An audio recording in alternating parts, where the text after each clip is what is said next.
We've got a weaker field than usual for this week's John Deere for multiple reasons. One, a live tournament, and two, a Scottish Open next week with the British Open 2 weeks from now. We'll talk about that, plus a whole lot more, and maybe review a little bit of Hartford as well, coming up on this week's Gaming Golf podcast.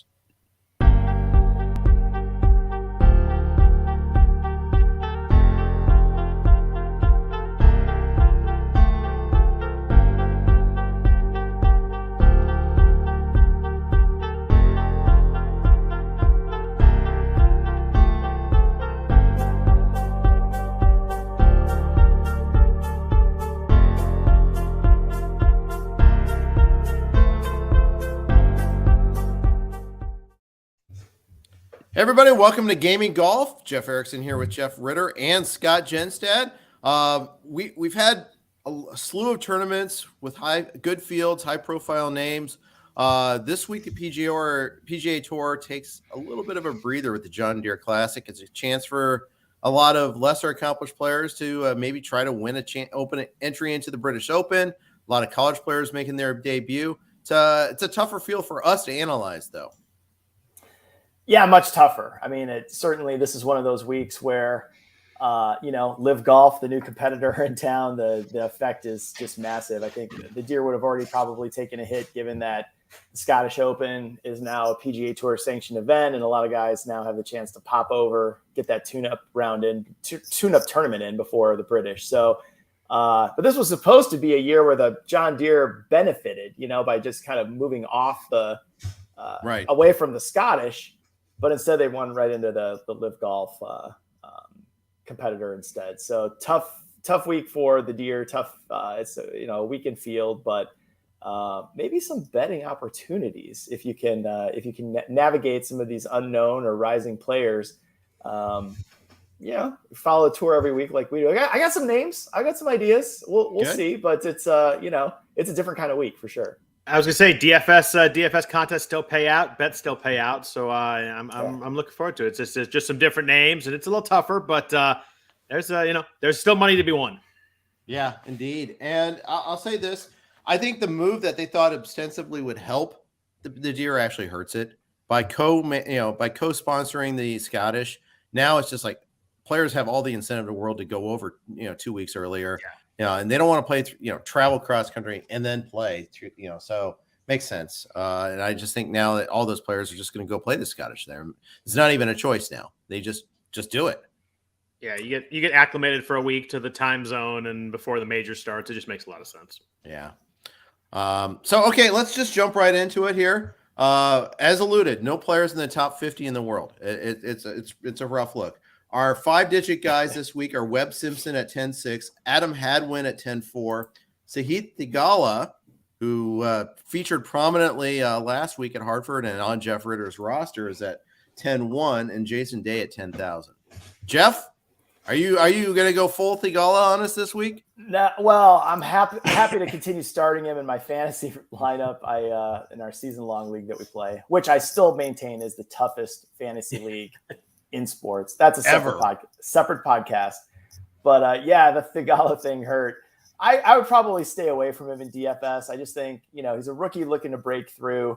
I don't know. Scar tissue isn't even the right word. I don't think the scar tissue is even formed yet. I think you're like still an open wound at this point from the double bogey on the last hole with a chance to win it. So I don't know. I mean, he's been kind of up and down this year. I think he's squarely, we talked a lot about Cameron Young and Davis Riley on the podcast a lot through the year, but he's another guy that's right there for Rookie of the Year consideration, potentially, if he can break through and win one of these last events. But I probably fade it this week. I think maybe we've had other weeks like this where, where John Rahm jumped off the page in Mexico, for example. And it was sort of like, okay, you just have to do it if you haven't.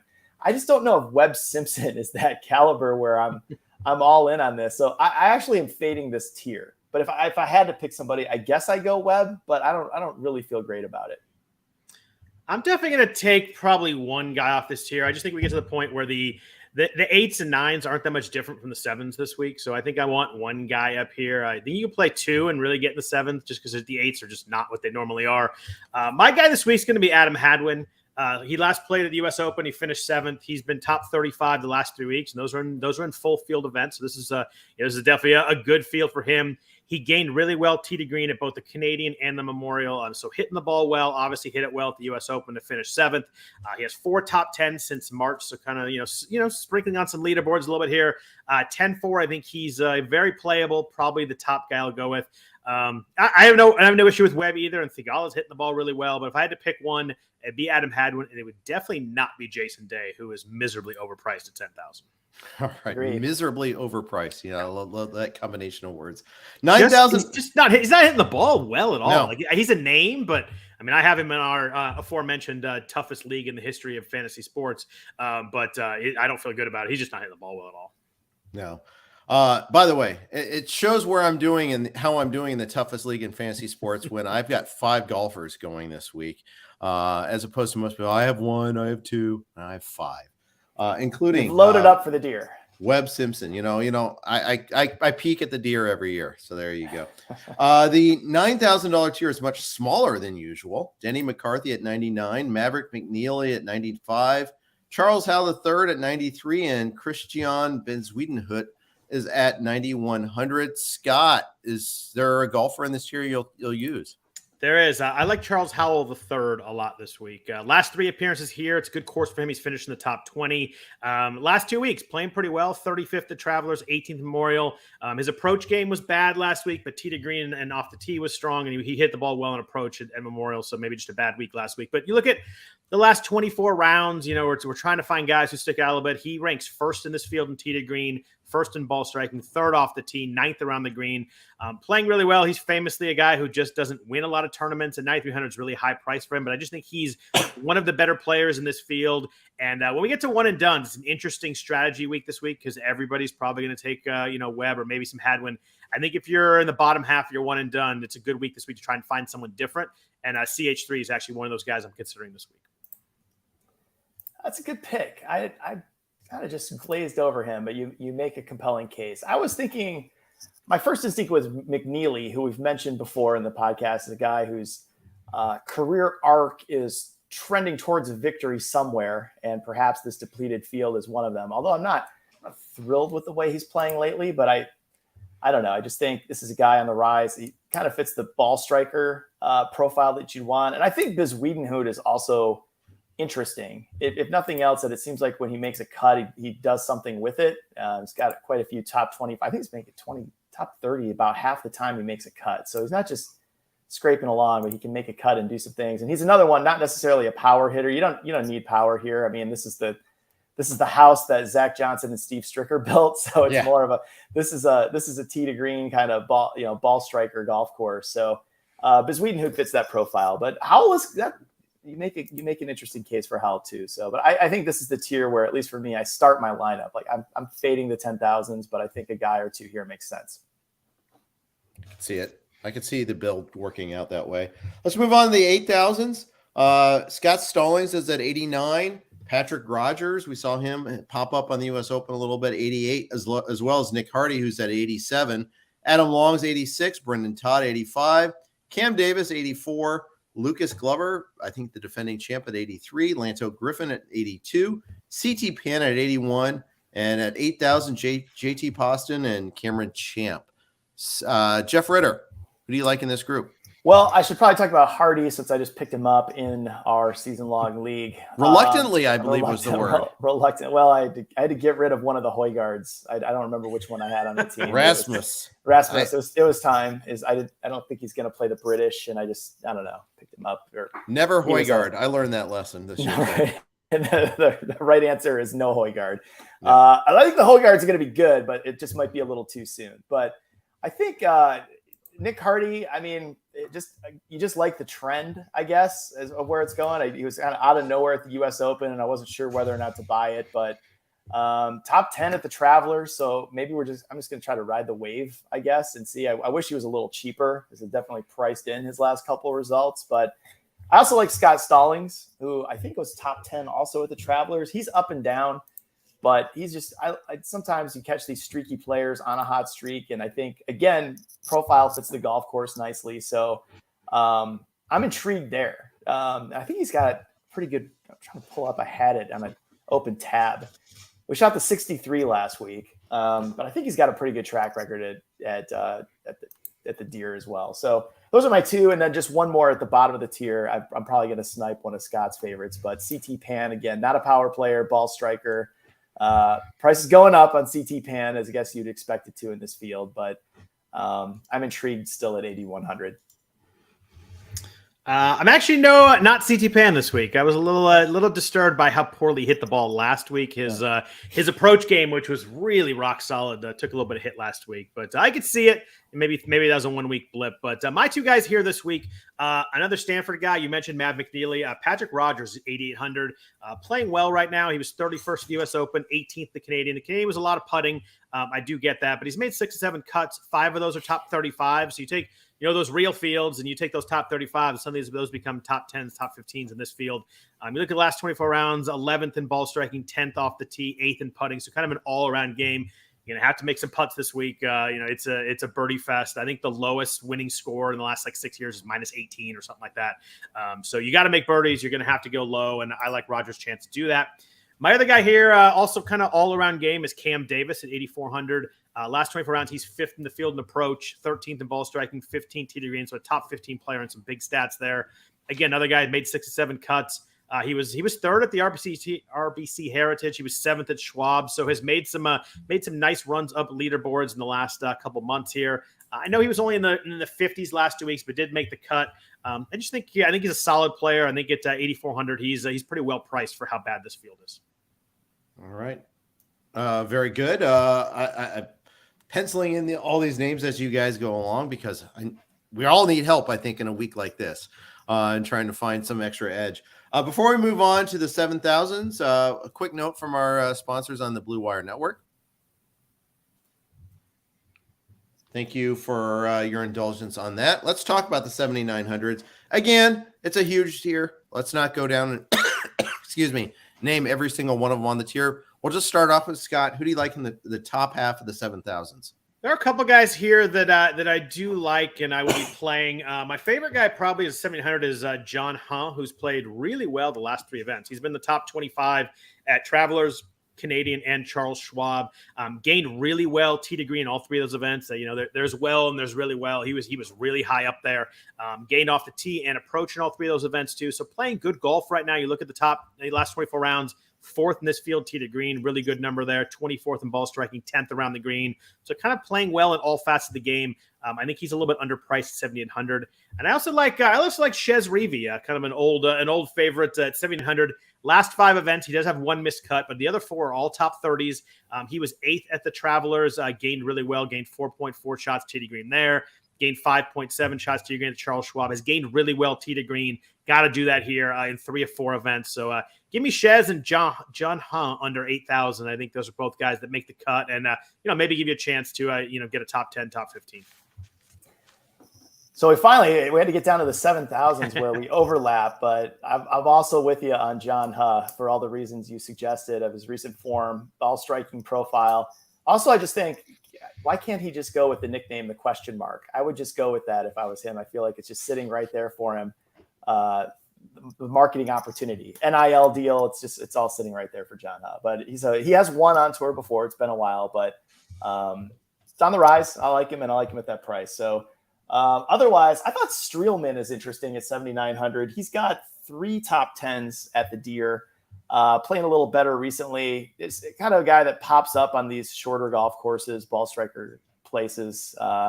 And I don't know. I just think about all the times Zach Johnson and Steve Stricker have won this thing. And I think, well, Streelman's kind of in that, maybe it's, kind of fits that same mold. And then also, I think Adam Svensson, I had him on my team earlier this year. He's another tee to green guy, Canadian. I think quietly lurking. Hasn't been his best lately, but for 7,700, I'm interested because I think he's a good fit for this place. So those were my 3. But John Deere, finally, we have an overlap. I like it. So put a star or put a question mark next to that one. Go bet that one now, because I will be also. Yeah, I meanwhile, Adam Svensson, I'm still looking for that Swedish flag next to his name, and I keep getting confused by that, but so be it. As an Erickson, I thought, hey, fellow Swede, no, not the case. He's Canadian. Okay, second half of the $7,000 tier, 7,400 and below, or for that matter in the 6,000s. Jeff, who do you like for your cheapies to fit in and make everything work? I could get behind Steve Stricker with the right roster construction. Just given his track record, he is playing well on the senior tour. I do think he's going to make the cut. I don't think he's going to win, but I think he's got an excellent shot at a top 20 here with this depleted field, and he's at his favorite spot. So I'm on that. The other one, and that'll go the other direction from the ultra old to the super young. Chris Gotterup, this kid who's, you see it every year. Guys finish their college career, pop out on tour, and there's always a few that make a dent. And it's starting to happen already with Gotterup. If you pay attention, he made the cut at the U.S. Open, made the cut last week. He actually top 10 at Puerto Rico earlier this year. He looks like a guy who's getting comfortable quickly. And I like to see that. So those are probably my two favorites off the lower half of the sevens. And then one off the six, Hayden Buckley, a tour rookie, Korn Ferry graduate. Again, it didn't happen right away, but had a 14th at the U.S. Open, made the cut last week.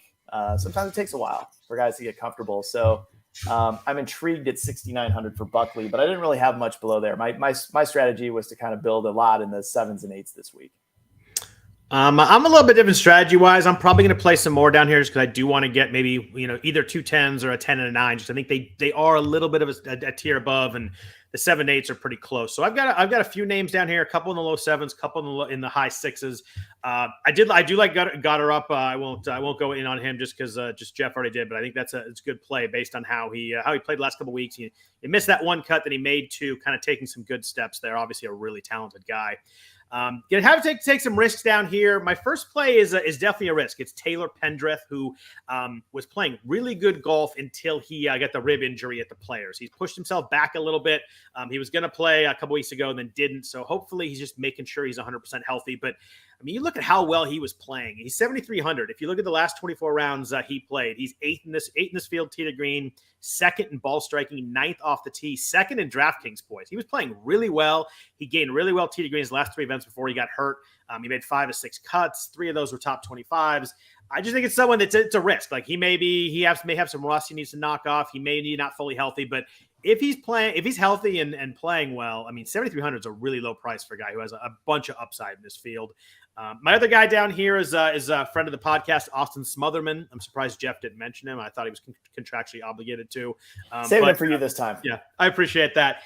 He putted terribly last week at the Travelers. Missed the cut because he lost almost 4 strokes putting. Still hit it okay, but he made 6 straight cuts before that. He's gained tee to green in 4 of 5. He's gained off the tee in 5 straight.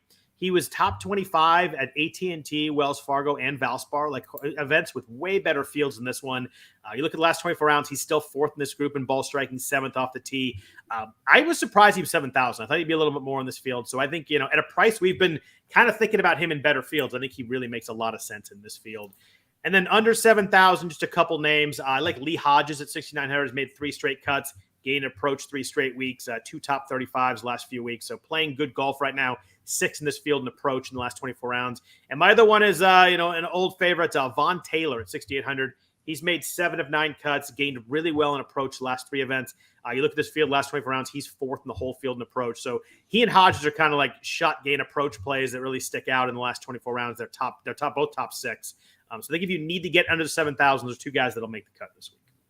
I was very close to picking up Pendrith in our league. I was down to Pendrith or Hardy. And what tipped me to Hardy was the fact that Pendrith tried to come back at the Canadian and then withdrew. And I just kind of thought, I don't like to see like the false start, but at the price in the DFS game, it is pretty good. And Pendrith also got picked up right after I picked up Hardy. I don't remember who did it, but I was like, he's definitely a risk this week, but in this field, I think he's a risk that has some actually legit upside too. I didn't have to pick up anybody this week. Joke's on you guys. It's sad because I only have 2 guys, but I couldn't find someone to drop. I should just drop one of my meager guys and pick somebody up. But my team is so mediocre. There's just my team is so strong. I can't find a cut. I wish I want to cut Dustin Johnson so badly, but I guess I have to wait till after the British Open, right? Same with me at Brooks. Yeah. I feel exactly the same way. I am looking forward to that cut. It's gonna there's gonna be a lot of spiteful cuts coming up soon here. I got Bryce in the cut also. Dumb live question. I assume the live guys can't play the Scottish Open, right? Because it's got the PGA affiliation. That is correct. Okay. Correct. But they can play other European Tour events. Right. That was the thing that I thought was interesting. You know, it's like they haven't. It's only because it's co-run. That's the only reason why these guys can't play the Scottish. But like other ones, the DP World Tour is allowing them to play their events right now. But we're only getting 1 week in the PGA event out of those guys. Then it's just the British. Okay. Yeah. By the way, DraftKings is running a Live Tour showdown. But I don't know. I don't feel really that motivated to try to break down that field, let alone play it. Just especially the 54 hole tournament, also kind of weird.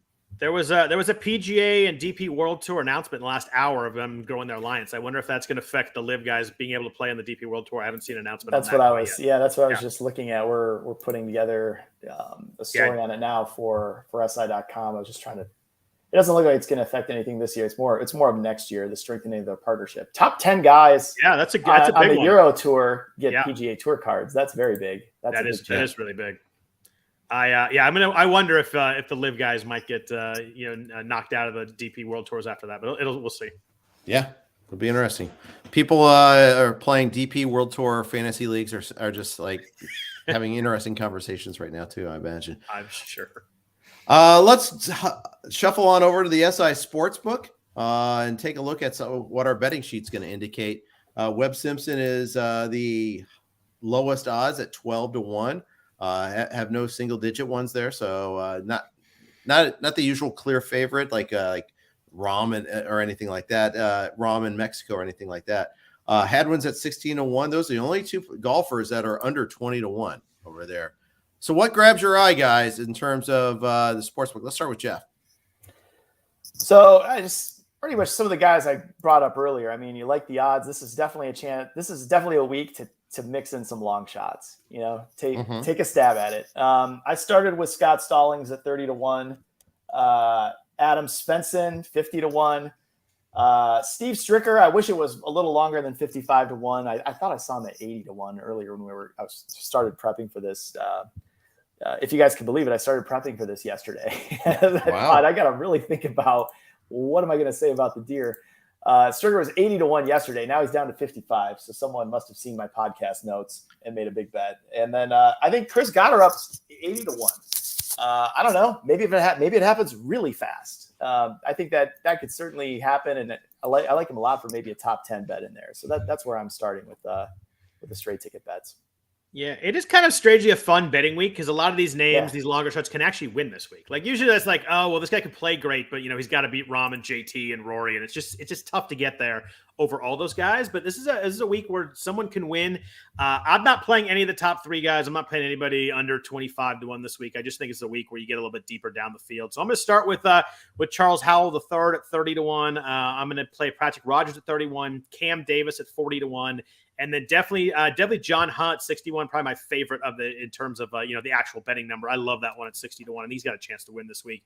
And I'm going to jump on with Jeff too on Chris Gotterup at 80-1. Like you said, maybe it comes really fast. We saw it with Wolf and Morikawa and Hovland. He's not quite those guys' elite pedigree, but sometimes these college guys get in the right field and they can really make a run. So. Give me those five, all 30-1 or above. May drop a couple bucks on Smotherman 100-1 just for FOMO for the podcast. And I don't want to miss out on that if he wins. It's gonna be too fun. But those other five guys are kind of the main guys I'm betting. Kind of just sprinkling it out there with all higher odds because someone's gonna win from the pack this week, and hopefully it's one of mine. All right, very good. Any top 10, top 20, top 5 bets you guys like? I'd probably move Gotterup to a top 10 at 8.5-1. Okay. I like that too. That's my cool. I was just looking at I'd go probably, if I had to do that, I'd probably go with Von Taylor I think he was like 18-1, something like that for a top 10. I think Taylor's a guy that's going to stick around this weekend. All right. Very good. All right. Let's talk one and done before we sign off here. I mean, the world is our oyster. I'm looking. I have actually picked 2 golfers in the field so far. I picked Jason Day and Austin Smotherman as options so far. Yeah, The Smotherman pick is definitely Jeff's fault. it's totally money. And by the way, I've been really good. I'm sorry. Last week I jumped on Ritter's coattails on Neiman and dragged him down. Turns out when someone's standing on your coattails, it's hard to climb. So I'm going to try to get I'll be my own boy this week. Neiman Spieth was a rough combo last week. They were both brutal. Yeah, they were.